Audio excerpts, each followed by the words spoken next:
Hello everyone, welcome back to our channel and today we are back again with a new video. So in this video, I will show you how can you easily add highlights without uploading as a story. So without any delay, let's get into it. For that, firstly open Instagram application on your device and click on your profile icon at the bottom right corner. Then click on the three lines at the top right corner and click on account privacy. Make sure your account is a private account. After that, you need to head back to the settings again. You will see the option of hide story and live.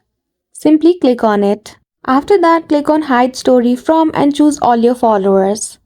Then after click on done at the top right corner, upload your story, and after you are done with the story of 24 hours time period, you can simply add in highlights and remove everyone from your hide story.